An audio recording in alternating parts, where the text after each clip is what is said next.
1500 ते 1700 महिलांचा इथं बैठक हॉल आहे. त्या हॉलला आता तुम्ही सांगितलं की याच्या पुढे भिंत तोडून हा प्रोग्राम करावा लागेल, परंतु सर नक्कीच यापुढे भिंत तोडाची काही आवश्यकता लागणार नाही. याहून मोठा हॉल देखील आपला बाहेर उपलब्ध आहे. त्या प्रांगणात आपण तो कार्यक्रम घेऊ आणि तुमचं मार्गदर्शन लाभेल अशी आम्हाला आशा आहे. त्या सरांनी आपल्याला मार्गदर्शन भाषणात सांगितलं की महिलांना रोजगार देणार. तर सर या महिलांना आमच्या रोजगाराची आवश्यकता आहे. तर तुम्ही सांगितलं छत्री बनवणे, रेनकोट बनवणे, या महिलांना शिलाईचं काम येते, त्यांनी नक्कीच आपल्या ग्रामपंचायत मध्ये नोंदणी करावी. कारण सरांनी सांगितलं का इथे मला एक कारखाना उभारायचा आहे. सर तुम्हाला कारखाना देखील आमच्या महिला ग्राम संस्थेकडे, जी माऊली आमची ग्राम संस्था आहे त्या संस्थेकडे एक जागा उपलब्ध आहे आणि त्या जागेमध्ये तुम्हाला आम्ही कारखाना उभारण्यासाठी मदत करू. आम्हाला तुम्ही जशी आमच्या महिलांना तुम्ही रोजगार देणार तसं आम्ही तुम्हाला देखील सहकार्य करून तुमचा कारखाना इथे उभारू आणि आमच्या महिलांना तुम्ही नक्कीच इथं रोजगार उपलब्ध करून द्या असं मी तुम्हाला विनंती करतो. सभी मान्यवर और यहाँ पे उपस्थित मेरी सभी नारी शक्ति, आज आपका यहाँ पे कुछ सुनने का मूड नहीं है, सब हल्दी महीना के कार्यक्रम में इतने व्यस्त है. वही बातें कहना चाहूंगी. आज यहाँ पे महिला मेळावा और हल्दी कुमकुम का समारंभ जो आयोजन में रहा है वो हमारी ग्राम पंचायत प्रणाली के ये पूरी गांव का कार्यक्रम है.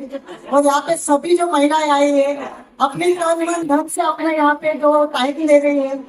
तो आप महिलाओं को एक समझना चाहिए कि यहाँ के जो प्रभारी सरपंच है हमारे बंधु प्रताप दादा पाटिल, उन्होंने आज तक बहुत सारे कार्यक्रम इस ग्राम पंचायत के माध्यम से किए हैं.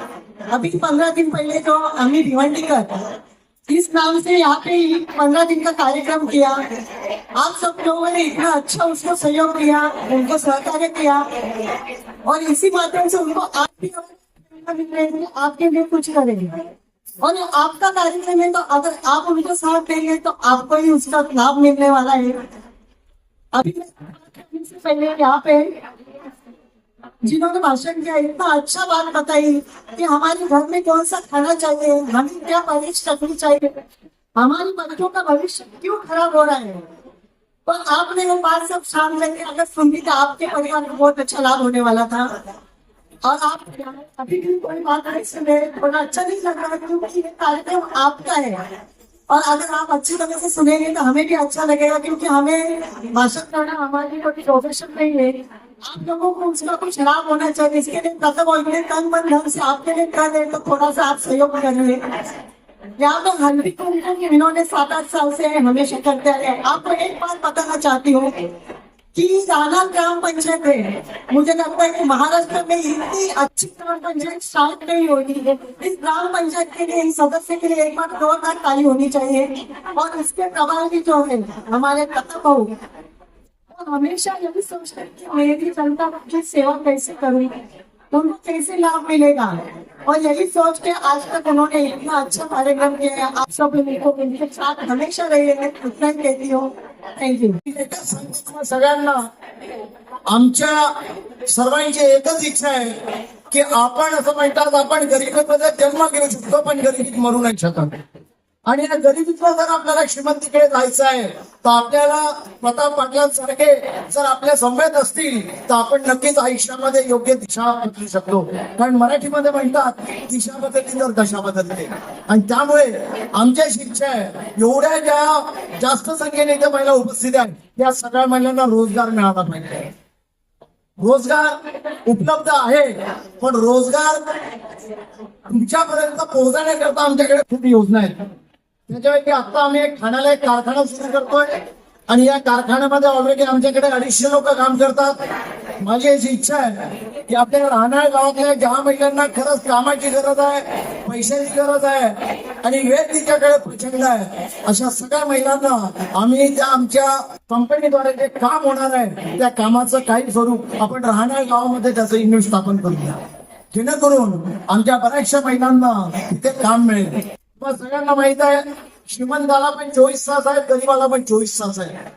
आपण या 24 तासात कसं नियोजन करतो याच्यावरती आपलं आयुष्य अवलंबून असतं. आणि त्यामुळे आपल्या सगळ्या महिलांना जर काम पाहिजे तर कामाकरता वेळ दिलाच पाहिजे आणि वेळ देता येतो. काही लोक आयुष्यभर वेळ मिळत नाही म्हणून कारण देत राहतात आणि आयुष्यभर गरीब राहतात. काही लोक काय करतात, या वेळेला गुलाम करतात आणि आयुष्याला पुढे सुमाने यशस्वीतेकडे घेऊन जातात. आमच्या इच्छा आहे, सरकार आपल्या परीने काम करतं. आपल्या इथे राहणार गाव आणि आपल्या इथे जे सगळं जे उभं केलेलं आहे, खरंच मला बघून खूप आनंद झाला. मी देशभर फिरतो, देशाच्या बाहेर जातो, पण इथे आल्यानंतर असं जाणवतं की तुमच्या स्थानिक गावामध्ये फार मोठं कुटुंब आहे. तुमचं राहणार गाव, मी एक गाव म्हणणार नाही, हे राहणार गाव एक मोठं कुटुंब आहे. आणि या कुटुंबाची नोंद जर आपल्या सगळ्या महिलांनी एकत्र आलं आणि एक आपण चांगला व्यवसाय केला, आपण सुरुवात केली, तर हे राहणार गाव देशाच्या किनाऱ्यावरती कुठेतरी आपलं स्थान बळकट करेल. आणि ताकद तुमच्या सगळ्यांमध्ये आहे. म्हणून माझी तुम्हा सर्व महिलांना विनंती आहे, आपल्या कामाची नोंद ही आपले माननीय जे पंतप्रधान आहेत त्यांच्यापर्यंत पोहोचली पाहिजे. समस्या आहेत, समस्या येणार आणि जाणार. काही लोक समस्या घेऊन जीवन जगतात, पण आपल्याला जर नेतृत्व असेल तर समस्यांना आपण मार्ग काढू शकतो. आणि मार्ग काढण्याकरता मला वाटतं आपलं सर्व सन्माननीय जे व्यासपीठ आहे ते आपल्या सोबत आहे. आणि त्यामुळे माझी सर्व महिलांना नम्र विनंती आहे, इथे ज्या सगळ्या महिला आलेल्या आहेत, सगळ्या महिलांना आपल्याला जे 24 तासापैकी 8 तास आपण काम केलं पाहिजे. मी बऱ्याचदा म्हणतो, आपल्या घरामध्ये पुरुष काम करतो आणि स्त्री या कुटुंबाचा सांभाळ करते, पण स्त्रीच्या कामाची कुठेच नोंद होत नाही. घरामध्ये लवकर स्त्री उठते, घरामध्ये उशिरा स्त्री झोपते, घरामध्ये शिळ स्त्री खाते आणि घरात शिळ पण तीच खाते. आणि त्यामुळे या स्त्रिया जर आपण घरकामाची जर नोंद केली, आज साधा बघा चपाती बनवायला ठेवा, मुलांना शाळेत सोडायला ठेवा, भांडी मिसळायला ठेवा, या सगळ्या कामाकरता पैसे मोजावे लागतात. मी असं म्हणतो, एक महिला इथे जी सगळी बसलेली आहे, एक महिला कमीत कमी घरामध्ये 15 ते 20 हजाराचं काम करते.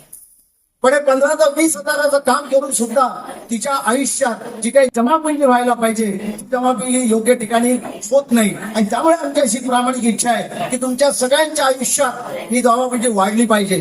प्रताप पाटील सरांनी सांगितलं, आमच्या सगळ्या महिला लखपती झाल्या आहेत. मला वाटतं लखपतीपेक्षा जर आपल्यामध्ये जर ताकद आहे, आपल्यामध्ये इच्छाशक्ती आहे आणि ज्यांना आपण एकत्र केलं तर मला वाटतं 20-25 लोक, 20-25 लाख आपल्या प्रत्येकाच्या नावं उभं करणं ही फार सोपी आहे, पण त्याच्याकरता वेळ द्यावा लागतो. तुम्हाला माहित आहे